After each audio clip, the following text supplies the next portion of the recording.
Shumë punonjës të institucioneve shtetërore vazhdojnë të mbeten pa pagën e muajit mars, ndërsa të tjerët që e morën janë të revoltuar për heqjen e shtesave në rrogë.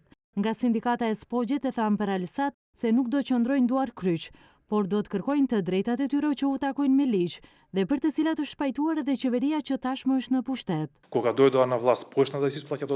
erdha në pushtet filloi të paguhet shtesa në rrogë dhe tani për një herë, pas një arsyetim ajo shtesë nuk paguhet. Posaçërisht duke marrë parasysh se pas zjarrit në Koçan, prokurorit punojnë, nëse më lejoni të them turbo. Gjithashtu edhe nga institucioni për krim të organizuar dhe prokurorit e tjera, me gjithë këtë punë dhe angazhim, kujdestari dhe punë jashtërarit të punës, mos të kenë shtesë në rrogë për mua është e pakuptueshme.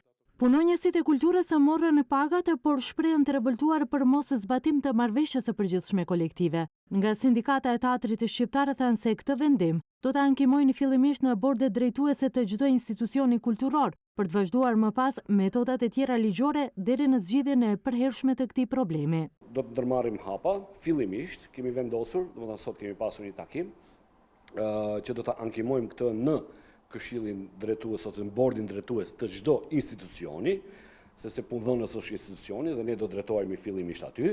Ata mund ankimimin ton ta pranojnë ose ta rrëzojnë. Por ministria gjithashtu do të marrë një vendim se çfarë do të bëjë bordi drejtues dhe natyrisht nëse ata e rrëzojnë, ne atëherë do të shkojmë me padi gjyqësore.